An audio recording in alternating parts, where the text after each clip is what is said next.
Hey everyone, welcome to the Grow Your Numbers webinar for the EWC. So I hope that you have something to write with because I'm going to be giving you lots of homework. So I'm really excited about this presentation. And first off, I just want to introduce myself. I'm Catherine Kellogg, and I write the blog goingzerowaste.com. And it's a blog that's all about zero waste living and simple step-by-step processes, making it just really easy to live a zero waste lifestyle. And I did not grow up in a super eco-friendly family. I grew up in Arkansas, and I was a part of a military family. My dad was in the Air Force. We moved around a lot. And from the time I was 3 years old, I always knew that I wanted to be an actor when I grew up. So I majored in musical theater and mass communications. I did professional theater out of college, and just absolutely a huge passion of mine. But I had a breast cancer scare when I was 20, and it really made me question a lot of the things that I was putting in and on my body. So I really had a massive lifestyle shift. And when I moved out to California, the plastic pollution problem is just awful. I mean, there is trash and litter everywhere. And it really just kind of cemented my own idea of going plastic free, because I was trying to phase out plastic because it's an endocrine disruptor. And eventually I started going zero waste. And I started my blog because I just wanted to make it really simple for people to make any changes, no matter where they are, whether they're in Arkansas or whether they're on the coast. And the blog has obviously become a huge passion of mine. And my last theater show ended a year ago today. And the blog was doing really well, but I wanted to take some time and really focus on growing my blog, because it would be amazing if I could blog full-time and do theater full-time. I mean, that's just like the ultimate dream. And I'm just super excited to announce that I put in my 2 weeks notice at my desk job, and that I will hopefully be getting back to doing some theater very soon. My blog also within the last 30 days has had 500,000 page views.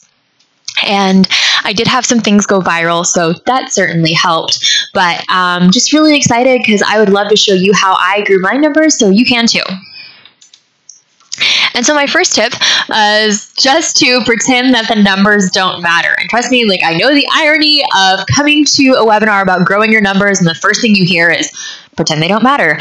But for me, especially in the beginning, my heart was just so in the numbers that whenever things were up, things were great. Whenever things were down, things were bad. And numbers fluctuate from day to day, and it just can be really hard if you're consistently just investing your emotions in that up and down. So the first question I want to ask you is whether or not you have a mission statement. So for me, when I started my blog, I started with a really, really good reason and purpose. And I was very much focused on why I was writing my blog. I was writing my blog because I wanted people who didn't have access to bulk stores and who didn't maybe grow up in the most environmentally friendly area to know that they could still make a difference. And I kept coming back to my core mission statement. And if you don't have a core mission statement, then I would highly recommend that you get one. Really ask yourself, why are you blogging? And whenever you can answer that question, then it's going to be a lot easier for you to form blog posts that are going to be really specific and be speaking to your target audience. Which kind of leads me into the next thing, which is authenticity. So obviously, it's very important to be authentic and be true to who you are. And if you don't know who you are and you don't have a mission statement, then you tend to chase the shiny thing. So basically, you might see that someone else is working on a blog post and it's performing really well. So you're like, wow, how can I do the same thing? So then you take it and of course you change it. You're not copywriting or anything, but you change it up, and it just might not really be speaking to who you truly are, because you're constantly trying to figure out what's going to be best by using someone else's example. I also want to talk about specificity. So I really want you to get really, really specific with your blog post and really think about your core audience member. Who are you writing for? And I mean, in the acting world, we call these character analysis. So basically you read a play and then you think about that character and, what restaurants do they like to go to? Are they saving for retirement? And it's just really way of getting really specific down to who you're speaking to. So, know their names, know where they like to shop, where are they going on vacation, what pages do they like on Facebook, what TV shows do they watch, how can you better serve that person? So just coming up with 2 to 3 like character profiles that you're consistently speaking to, you're going to find that you have such a wider audience, which I know sounds totally backwards, but the more specific you get, the better your information is going to resonate with a certain group of people. And also just constantly keep tying back and checking in. Like, am I being authentic? Does this tie into my mission statement? Am I being specific? And am I speaking to the people that I want to be speaking to? And then I also just really encourage you to challenge yourself, especially whenever the numbers are bad. It's easy to feel just like super depressed and sad. And during those times, it's really important that you take your energy and you channel it into something super positive. And for me, you'll be able to tell I love challenges. Like, clearly there's like 18 on my blog. And the reason I typically wind up doing these challenges is because I want something actionable that I can complete and feel accomplished without having my accomplishments linked to numbers. So pick a larger task and then accomplish it and feel accomplished. Don't feel accomplished when you hit the big numbers. Feel accomplished when you complete the big projects, because the big projects are 100% in your control. And typically whenever you take on a bigger project, something that's just a little bit bigger than just one blog post, then it adds just so much value to your blog, and you're going to have readers coming back because you're consistently adding a ton of value to their lives. So 100%. And it doesn't have to be a 31-day challenge. It can be a 4-day challenge, a 7-day challenge. I mean, you can even do, like a little ebook for people to opt in to your email course. There's so many different things you can do. It does not have to be a 31-day challenge. That's what I like. Because I'm crazy and clearly have so much time on my hands. So I just want to share with you my journey and like the patterns that I have noticed. So we're just going to walk through my traffic from day one. And day one was like middle of spring 2015. And I mean, I started from 0. And of course I had an idea of who I was talking to, but I knew nothing about blogging. My like URLs are complete gibberish. Like, there's no way you're ever going to find me through SEO on those older posts just because they are not optimized. Make sure that your actual title of your blog is in your URL. Mine wasn't. I didn't know what I was doing. My writing wasn't that good. My photos weren't that good. I was just starting out. Things were slowly but surely building up for me. But I think one of the reasons why my blog still did catch on, even with everything being not so good in the beginning, is just because I knew who I was speaking to. And then I kind of started getting the hang of things probably around October, November. And I had an article that I wrote shared by Plastic Pollution Coalition on Facebook, and they have like 100,000 followers or something or more. I don't know. And I just remember how excited I was because I kept constantly like checking my stats. And I remember I had 2,000 people on the blog that day. And it was just amazing and mind-blowing. I was just so unbelievably excited. And I really worked hard on that post. I really pushed myself because I made my first infographics. Were they great? No, but I still challenged myself, and it really paid off for me. So then we come to March, and I remember thinking after that post, got some traction. I was thinking, like, how can I get more people to learn about the zero-waste lifestyle? Like, what can I do? Because I clearly, I'm not reaching as big of an audience as I would like. And so I picked up my local newspaper, and I found the lifestyle editor of my paper, and I sent him an email, and I was like, hey, I'm a local citizen. This is what I'm doing, and I think it's pretty interesting. Do you think it's interesting? Would you like to do a piece? And he said, yes, absolutely. He jumped on the phone with me that day, asked me for some pictures, and then it ran in the next paper. That was this article right here.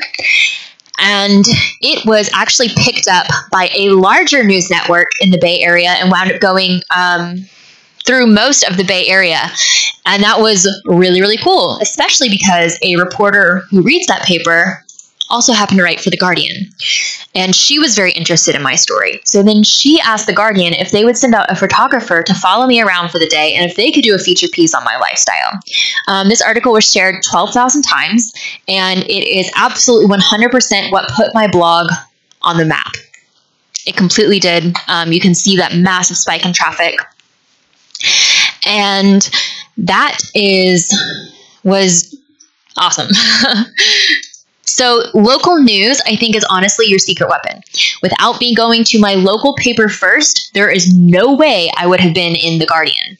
So I want you to pick up a copy of your local paper. I want you to find, or go online, and I want you to find the lifestyle editor or the green editor or even the fashion editor, because I know a lot of y'all in the EWC do sustainable fashion blogging. And just send them an email and just tell them, like, I'm a local citizen. Make the story really personal about you and your journey and how you got there, because it's about you, the citizen of the town.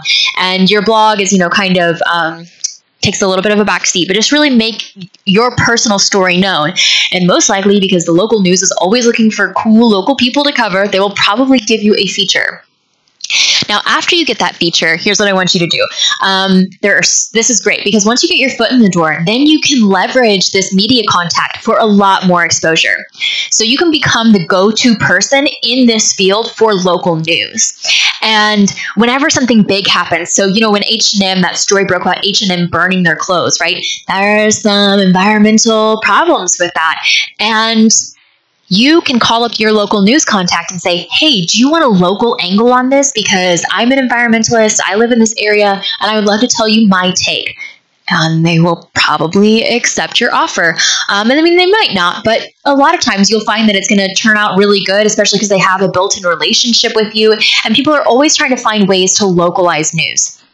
Also, just be the absolute best person you can for go-to. I cannot tell you how many times I have gotten media hits simply because they're like, I need it in 4 hours. And I'm like, I can do it. And they're like, I need the B-roll. And I'm like, I got it. I've got B-roll at my hand. I've got bio. I'm sorry. And I don't know if you don't know what B-roll is basically footage that is just kind of generic stock. So it would be generic zero-waste lifestyle stock footage of me at the farmer's market, of my kitchen, going shopping, things like that, just a generic B-roll. But having press photos, having my bio, having everything ready to go at the drop of the hat is one of the main reasons why I do receive quite a bit of media, because it's known that we have to have this now. Catherine Kellogg's the go-to girl. It's helped me a lot. And then also, once you do get your name out there and you are being featured in media outlets, make sure that you are sharing their work. I'm assuming that you like it when people share your work. They love it when you share their work too. So share the work, tag them, tag the author, and then also tag the publication. And so this way you're like, hey, thank you, but then keep sharing it long after it's already been published. And I will get to how I do that a little bit later, but keep sharing it, because every time you do and you tag them on Twitter, it pops right back up and it's saying oh yeah, this person, they're great. So that way you're constantly keeping yourself in the forefront of their mind. So that way whenever they need something, they'll remember you. Or whenever you need them and you want to mail them something, they're gonna remember your name. So that's just a very good tip. And then HARO, if you haven't signed up for HARO, please go sign up for HARO. It is amazing. Basically, 3 times a day, you are emailed pitches. And they can be anywhere from 30 pitches to 100 pitches. And it's all just different reporters that are looking for an expert in a field. And as you are a blogger or a vlogger and you are writing and doing videos about things, you are an expert in your field, so you can help them out. So and HARO stands for Help a Reporter Out. So yes, help them out. So basically, whenever you receive a Q, it has a little title, you'll read it and you can read the description. Make sure you're really, really reading the descriptions, and then put a catchy title in your subject line of your email when you go to email the reporter back. It just makes your brief stand out so much more. Typically, people are lazy and they just copy and paste the title into the subject line. And if you open up a email box and all you see are just nothing but the subject line, and then you see someone that doesn't have the subject line that looks different, you're so much more likely to click on that one, and you're so much more likely to win the pitch or to be the expert. I also recommend keeping a bio on hand. Like I said earlier, I keep one just in a Google Doc. That way I can just copy and paste my bio and put it in the bottom of that email. In your bio, you want to include your social reach, and you want to tell them that, hey, if you use me as your expert, I will share this with my audience. I share those articles because they're like, they want to share their work. Like, the better their work does, the more praise they get. So by you saying, hey, I've got a social reach of 25,000 people and I'm going to share it with them, they're like, great, that's 25,000 more eyes potentially on my article. So that helps. Over deliver, once again, just have everything ready for them. Whatever questions they ask, answer them thoroughly, answer them succinctly in a perfect soundbite. Try not to have any typos. Make their job easy on them. I also recommend pitching even if it's not currently relevant to what you're blogging about. So my mom owns a print shop in Arkansas. My desk job is at a print shop. I've been in the print industry now for 10 years. And if I see someone asking printing questions on HARO, I will still respond to those questions because I am still an expert in the field. And even though a person in the printing industry, which is kind of more business focused and clearly very different than the environmental industry, I can still leverage that contact. So if they like me and they can see how well I have everything put together, how quickly I turn things around, how on top of it I am, then I can ask them for a favor. You know, I'm sharing their article and I'm like, hey, you know what? I loved the article. Thank you so much for including me.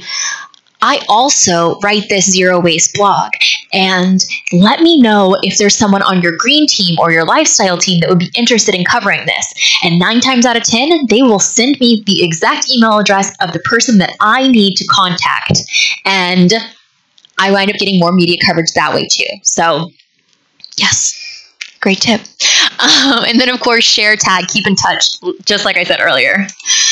So now let's talk about the dreaded summer slump, what every blogger hates, the summer. Yes, the summer. It's sunny, everyone's outside, it's wonderful, it's beautiful, and no one is indoors reading blogs, unfortunately.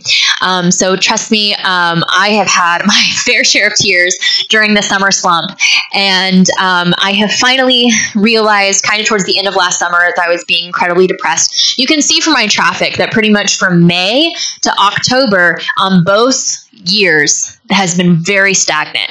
And something that I have decided to do is, now that I know this is the pattern, I am prepared for this year.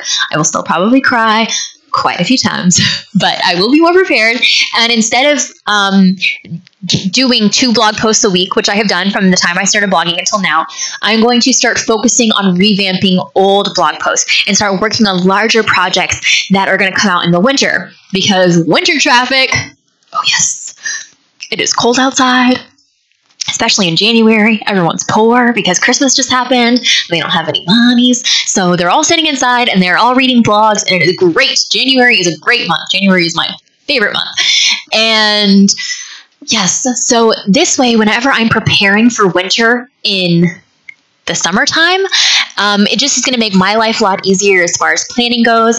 And I just want you to kind of maybe be thinking about that as you're examining your traffic patterns. Maybe it would be best for you to focus on some much larger projects for you to release in the winter, or maybe just putting your best blog posts around that time so that way they'll get even more traction. Now, I took this screenshot 5 days into January. Like I said, January started off with a bang because I had a couple pins go viral. And you can see my sources. You can see where my traffic is coming from. So my number 1 referral for traffic is social. And then under that, it's search engine, mostly Google SEO. And then direct traffic, people just typing my URL in, and then referral traffic is really low. And so now, I mean, I know we just talked about media hits. Obviously, that's all referral traffic. But even if the referral traffic is low, it is still giving your blog some SEO juice, which we will talk about a little bit later. So now I want to open up my social because I want to show you my biggest refer right now is Pinterest, as you can see. Almost 22,000 people have been on my blog in the first 5 days of January. And 90,000 of those people are from Pinterest. And I have 10,000 followers on Pinterest. The numbers in orange is my following count. Now I want you to take a look at Instagram.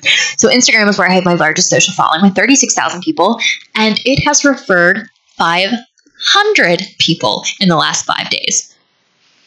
I wonder where I should probably be spending most of my time and energy.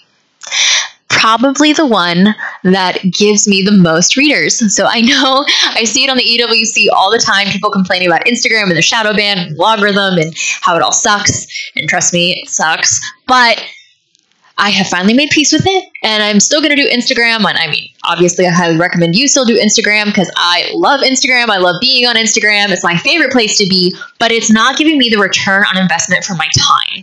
And having worked a 9-to-5 job while building my blog base, it's so important because I only have a very short couple hours in the day to make sure that I'm making my blog work for me as well as possible. So my goal is really to spend more time on Pinterest because clearly Pinterest is giving me my return on investment. Can you imagine if I had 36,000 followers on Pinterest?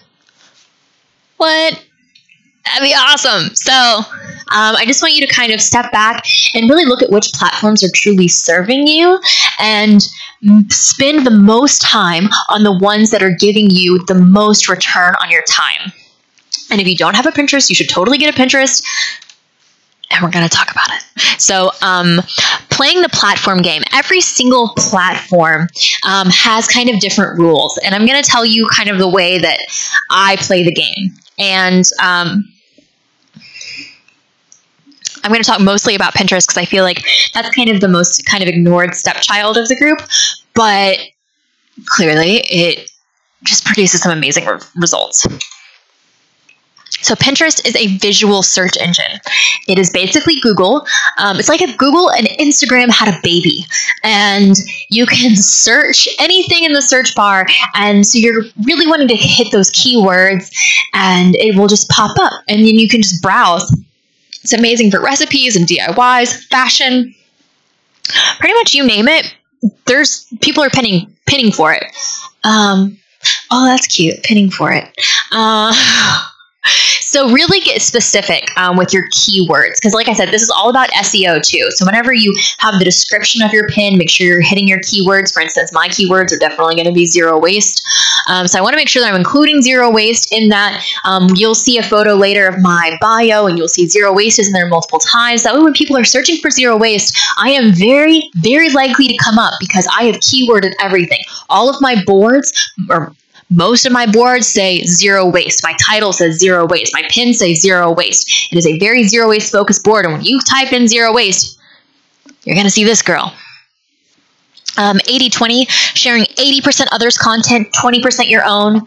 Finding group boards is another way to get a lot of eyes on your pins. If you write a lot of zero waste content, please message me. I would love to add you to my group board. And basically the way that works is I'm saying, hey, here are my followers. Would you like to share your content with them? It's just that simple. It's just me opening the door to you to see my followers. And tons of people do this. They just have these open boards that you can join and you can reach their followers. It's an amazing way to build your audience. Pinterest just like introduced hashtags. I don't understand them yet. I think it's kind of like Facebook where the hashtags don't matter, but they're there. Faces looking directly at the camera do not do very well on Pinterest.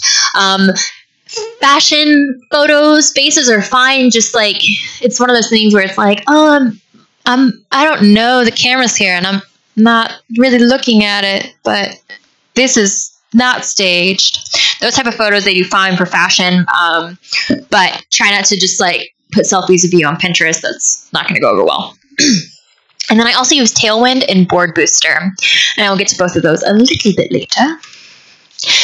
So this is my board, and what's great about Pinterest is it is so easy. So I kind of have this aesthetic, which is, kind of light and bright, And it's so easy to find things that go in that aesthetic, because the more you pin in that aesthetic, the more pins they show you in that aesthetic. So I don't even like have to try to find pins in this aesthetic. And it's just so much easier than building an aesthetic on Instagram, I think.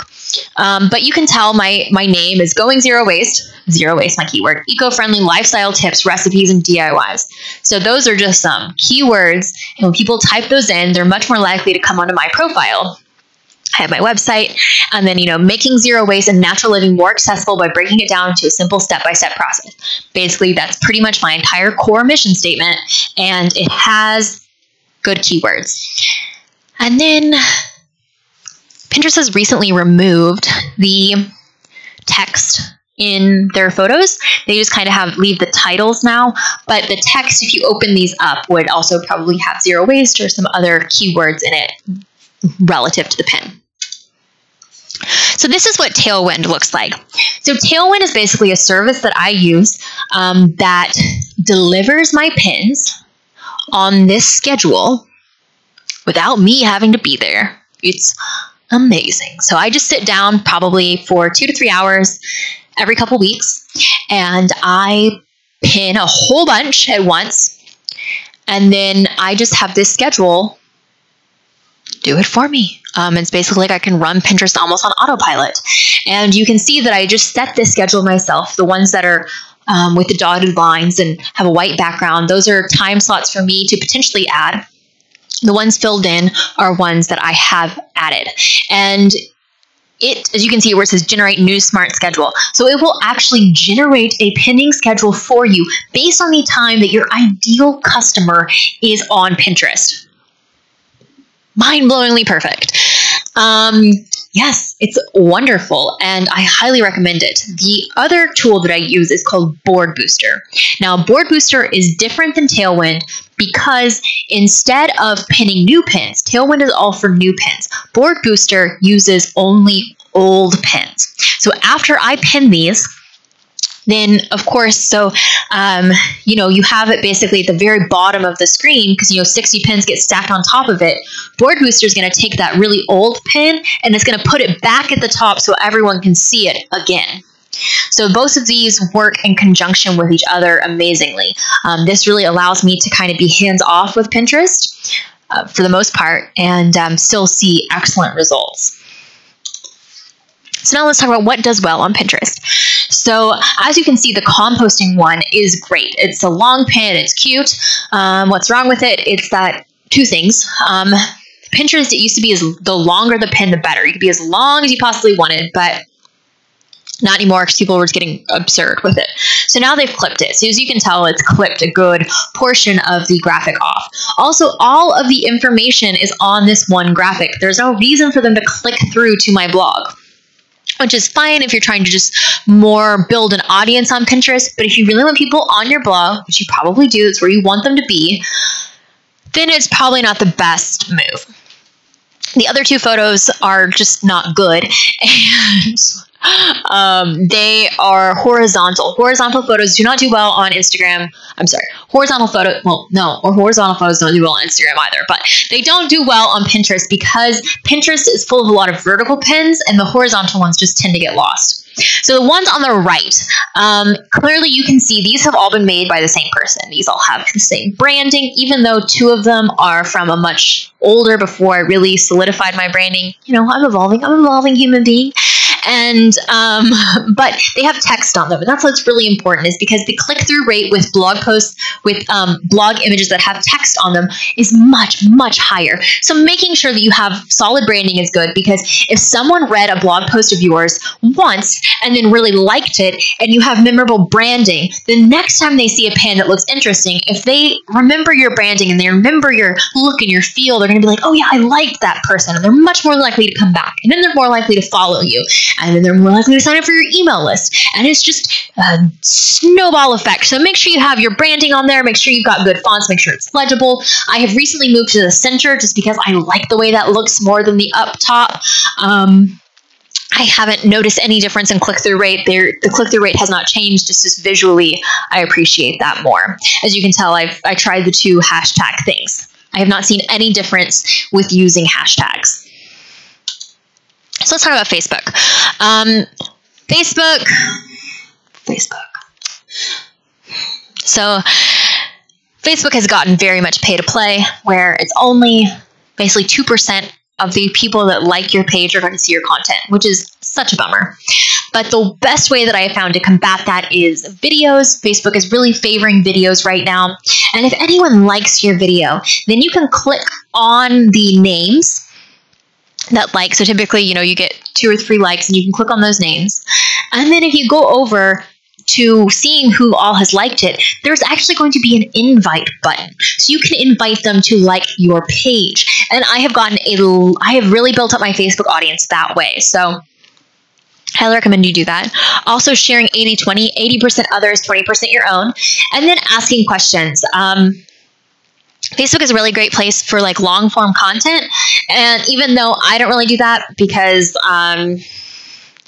that's not where I'm putting my time into right now, it is a great strategy if that is where you want to put your time into.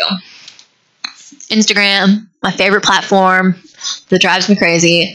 4x5 photos work well because you just want to take up as much real estate on the platform as possible.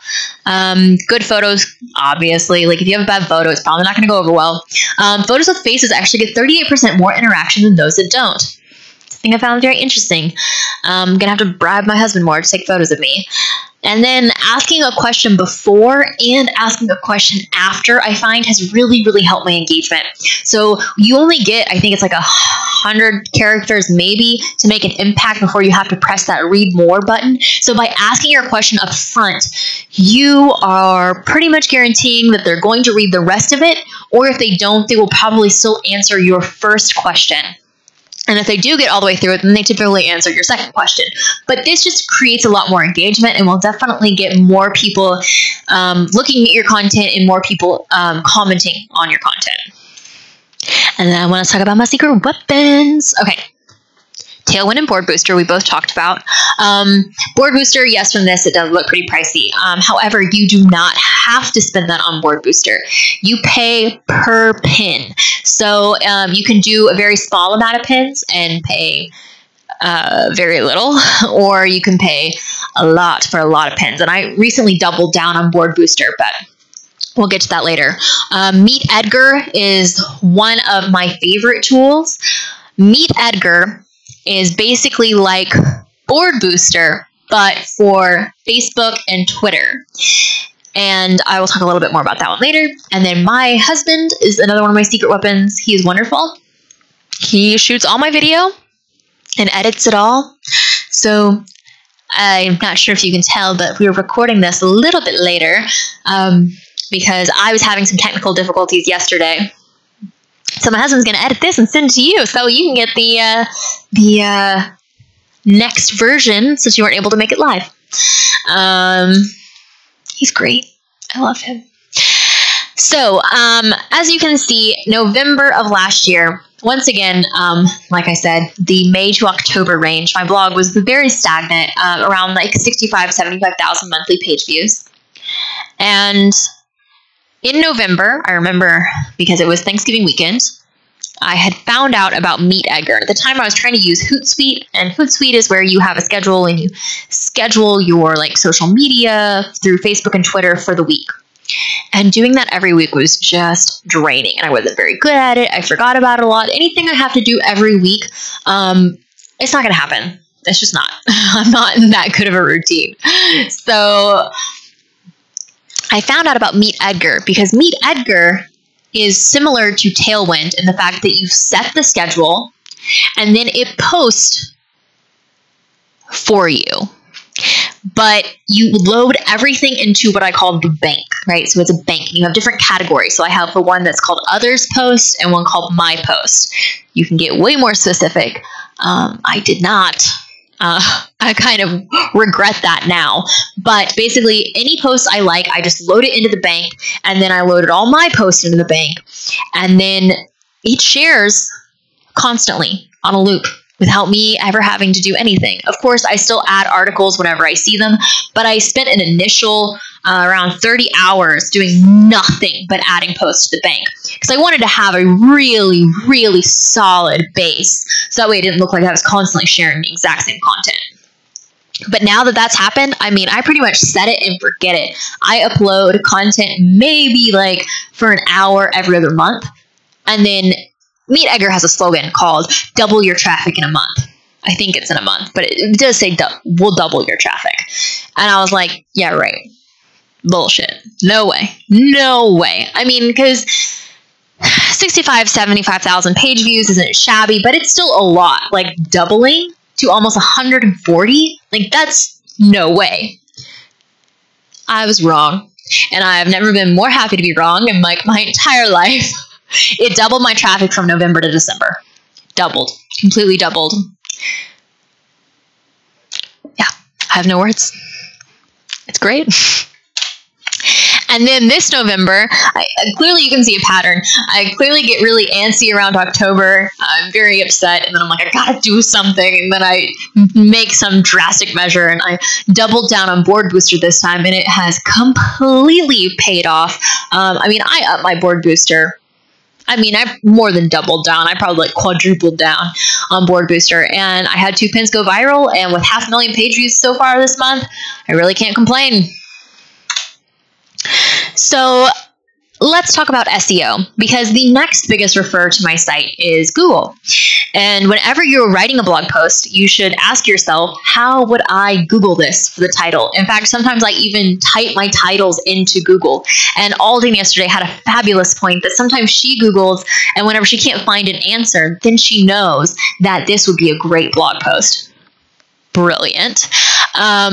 Also, keep coming back to your mission statement, because the more that you can tie into your mission statement, the more you have this core direct message, the more Google understands you. And when people type stuff in, it will be sending people to you, because it's like, oh yeah, this website, that's it, 100%. That's what they need. And that has just been one of the biggest helps for me. Your bullet points and your headers are weighted much more heavily than just your text. So make sure that those are really SEO optimized. Use your keywords. And there's no reason you have to overdo it on keywords, but make sure that you're like, if I wrote an entire blog post and I don't mention the word zero waste once, I probably could have fixed that. But just being really thorough with your content, you know, Google likes longer content. Just being thorough is great. And then most people whose blogs I've read on EWC do a fabulous job of answering all the questions, but just make sure you're answering all the questions.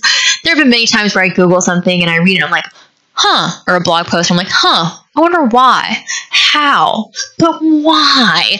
And the questions drive me crazy. And then I wind up opening like 12 tabs trying to cross-reference all the answers. But if you can just do that for the reader, and you can give them everything on a silver platter, and you give them sources, and you tell them where you got this information, and you tell them why it works this way, and how it works this way, and when it works this way. If you can give them all the answers, then they are going to love you for life. And I think it's one of the reasons why my blog has done well, is because I give them all the answers right there. They don't have to go see anybody else. They know if they come to my blog, they're going to get something that works, and they're going to know why it works. And that's valuable. And then, of course, media hits. Because even if you just get like a forward sentence in Newsweek, then you still have the SEO juice from Newsweek. And yes, it's probably not going to send 1 million people to your blog, and it's probably not going to, win you $1 million because you had a 4-word sentence in Newsweek. But what it is going to do is it's going to show Google that you are valuable enough to Newsweek. And Newsweek is super valuable because they have millions of people on the page every day. And it's saying this website approves of you, which gives you like SEO juice. And it's great for your SEO. So that way when people are searching for things, it's like, oh yeah, Newsweek said this person's valuable, so I think this person's valuable. And when Google thinks you're valuable, things are good. And so now I want to talk about some important lessons that I have learned along the way. Some of these took me a while to learn.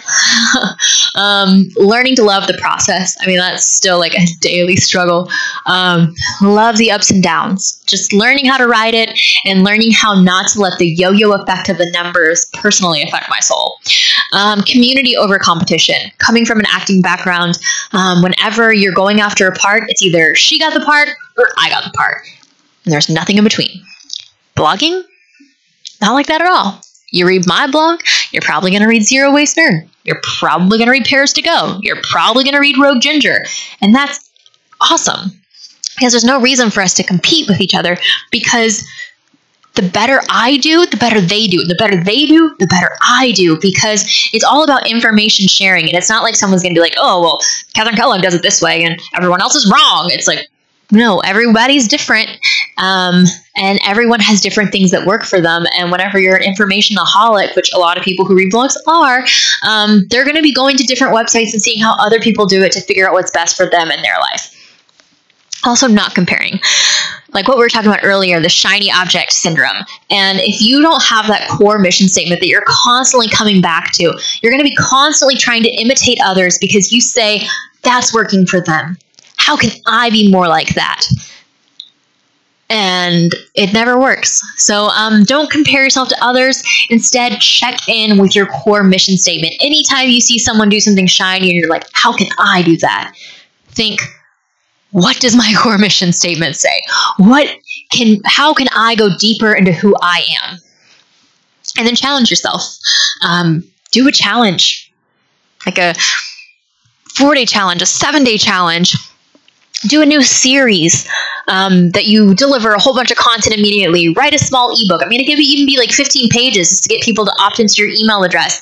Write an indoctrination series. That way when people join your email list, you can tell them more about you and more about your mission statement and why they should join you.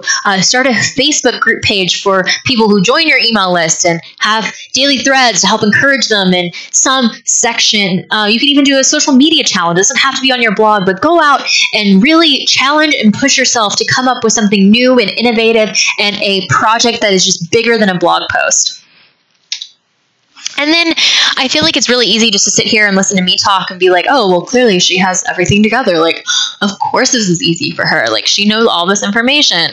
So I just want to let you know, like, I am not perfect. I am nowhere near perfect. I do not admit to being perfect. The slogan of my blog is literally, it's not about perfection. It's about making better choices. Because I never want people to think that I think I'm perfect. Haha, that's funny. I'm not. So places I need to grow is I definitely need to get better at planning.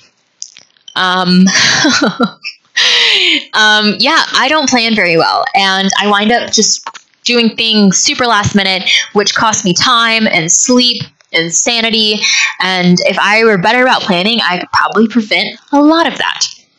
I'm also super not good at leveraging my blog into making money. I'm not very good at getting sponsored posts. It's not an area that I am very good at. It requires a lot of like pavement pounding and really being there and persuasion and actually talking to people on the phone. And these are just things that I just am not prioritizing, that I don't enjoy and I don't want to do it. But that also means on the flip side that I'm not making money, which means it's more difficult for me to eat. I'm also really reactionary in that pretty much the only thing I've really gone out and grabbed for myself would be the very, very first news article. And I don't want my life just to be me reacting to what's happening around me. I want to go out and pursue and get, because I think if I were to do that, I would probably be getting more things than what's just dropped in my lap. So that's one of my goals this year, is to just be more proactive rather than reactive. And then we're going to do a Q&A. So there were a whole bunch of questions yesterday, which I will be answering. But first, I want you to have a snapshot of your homework. Lots of homework. I was not kidding about homework. And Alden is also going to be sending this out in an email. So write your mission statement if you haven't. Identify those 3 to 5 readers. I want names. I want location. Who is their family? What are their family's names? Do they have family pets? Where did they go to school? What level of education did they go to? Where did they vacation? What TV shows do they watch? Who is this person? Who are you talking to? And how can you help them? I want you to email the lifestyle editor of your local paper. I would like for you to sign up to help a reporter out. Create pinnable graphics for your top 10 blog posts of 2017. If you're not on Pinterest, now is a great time to join. No time like the present. And even if you have a YouTube, you can still make a nice pinnable graphic and then just put the YouTube link in it and direct someone over there. So make these graphics, make them vertical, put your text on them, nail your branding down, make sure the 10 ones that you do all are very cohesive, and then start getting on that Pinterest train. Focus on SEO as you're moving forward. Really make sure you're writing thorough content, that your headers and your bullet points and all of that stuff is just really aim for keywords. And then I want you to pick one capstone project that is larger than just a blog post, and I want you to do it within this quarter. I did not say that. Yes, I want you to do it within this quarter. You can email me about what it is, and I will cheerlead for you. And then I'm going to go to the questions from yesterday. Okay.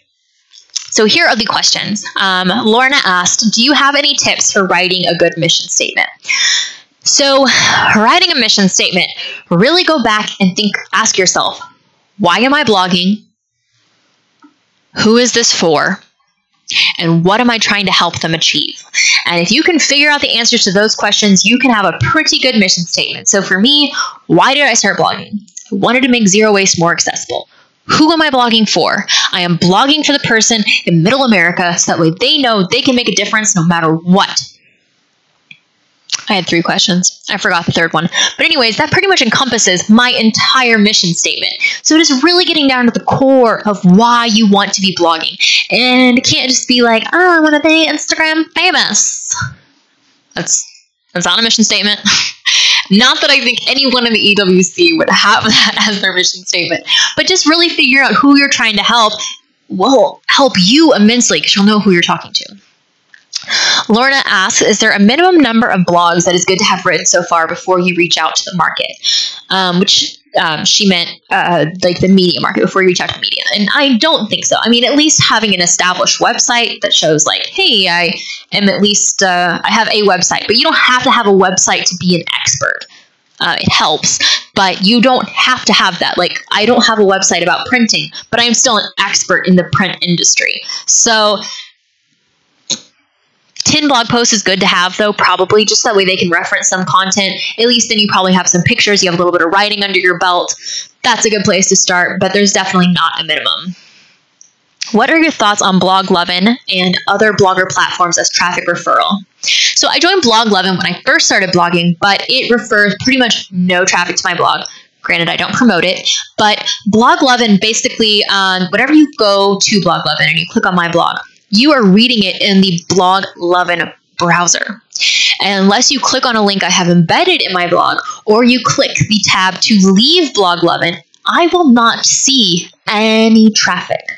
So basically, they keep all the traffic, I see none. So it's really not entirely beneficial for me, so that's why I don't really promote it anymore. Why do you have to use both Board Booster and Meet Edgar? In the original presentation, I did not explain that Meet Edgar is only Facebook and Twitter, and Board Booster is only Pinterest. But those are the 2 big differences. For HARO, when you respond, do you give the whole article or just make the initial contact first? So I also did not explain HARO as well in the original presentation. But typically, I make sure that I am writing in very quotable quotes. Quotable sentences, and making sure that I'm really paying attention to the brief. Alden chimed in at this point, and so Alden actually used to write the briefs for HARO. She was on the other end. She was receiving the pitches, and she gave some amazing tips about making sure that you are really answering their questions, you read the whole brief, that you are reading comprehension, really thoroughly read what they're looking for, and making sure that you are sticking exactly what they're asking for. If you can write succinct quotes that can easily be used without having the reporter do a lot of work, you're golden, because they are typically turning these on a super tight deadline. You want to try and get them in as soon as possible, as soon as you can. Yes. Also, you mentioned that you had 2 posts go viral on Pinterest. I'd love to read them. Can you share? Yes, I will include both of those in the email that's going to go out to you with this video. Renee asks, what is the point of having, this was great. What is the point of having 1 million page views if you don't get paid for your content? Is it realistic to think a blog can be your main job / sustain yourself financially?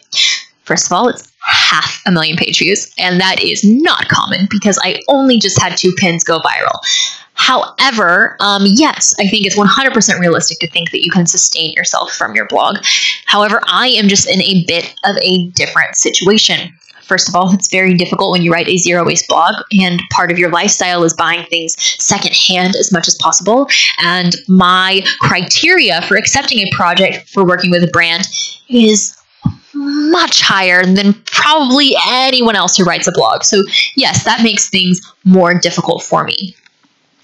I still make good money. Like I'm with an ad network, Mediavine, which we spoke about briefly yesterday, and I get paid per 1,000 views, and I get paid very well. If you have over 25,000 unique views, Mediavine is the name of the company. I highly recommend you sign up with them. They are amazing. And I was talking about this yesterday. I mean, in December, because it's Q4 and everyone's spending money, I made $6,000 in December. This month, because of how high my traffic is, I'm on track to make $5,000. So, I mean, yes, clearly this is livable income with where I currently am. But the reason it has taken me so long to make this step, because I don't leap. I just want to walk in a straight line. But the reason why it's taken me a long time is because my husband just graduated school in December, and we are currently living on just my income. And so being able to or not having any certainty, well, when I don't really have any guarantee of anything else, was just too much for me personally. So that's where I am. But yes, absolutely. I mean, if you have 1 million page views on your blog, yes, you will be making some good money. Absolutely.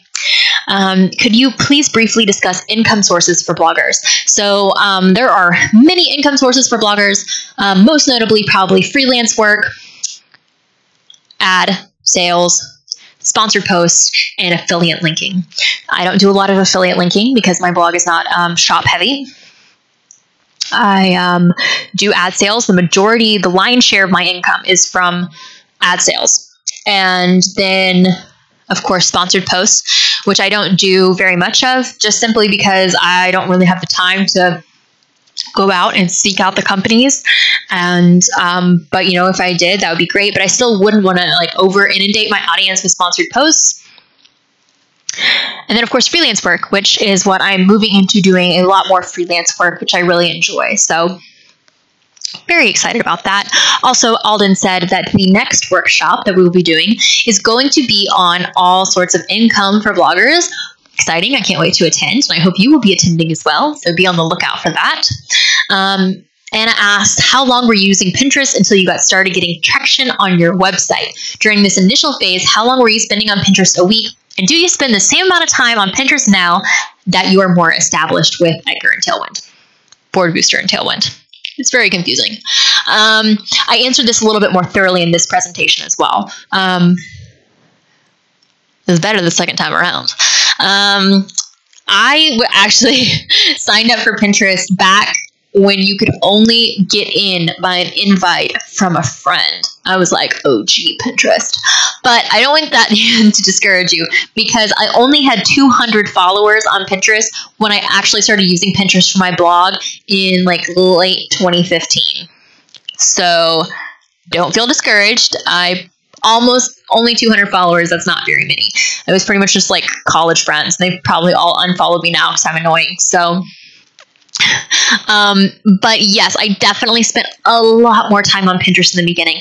Like with everything, building up the bank, building up all the posts is what takes the longest. And whenever you're making your boards, you want to get really specific with your board. So I don't just have a board called capsule wardrobe. I do have one called capsule wardrobe for generic capsule wardrobe, but I also have winter, summer, spring, fall, closet inspiration, ethical fashion, accessories. These are all separate boards because you want to get them as specific and identified for SEO as possible. So my things are winter / capsule wardrobe / zero waste. Keyword, keyword, keyword, keyword. How many Facebook posts go out each week through Meet Edgar? So my Meet Edgar schedule, I'm sharing around 3 to 4 Facebook posts a day and around 12 to 15 tweets a day. I try to do 1 Instagram photo a day, and then Pinterest combined with Board Booster and Tailwind. I'm sitting around 30 pins a day through Tailwind and around 30 a day with Board Booster, maybe more. So I'm doing around 60 to 100 pins a day on autopilot. Pretty much the only thing I don't do on autopilot is Instagram. Which is probably why it's like the most heartbreaking that engagement's so low. It's the only thing that I truly care about. How many blogs do you do a month? So I post twice a week. So every week, except for this week, because I got tired this week. Occasionally I only do 1 a week, but for the most part, I'm writing 8 to 10 blog posts a month. How did you start to find your audience and fully understand your demographic and audience?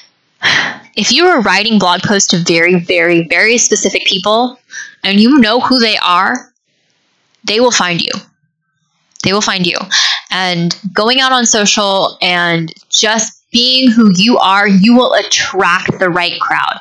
Of course, it is always great to interact with people when they comment on your stuff, interact with them, explore, find new content, interact with them, share people's content, tag them. Absolutely. Absolutely be an active member of the community, but you don't have to go out and try and search your audience and bribe them to come find you. They will find you because your content will speak directly to them.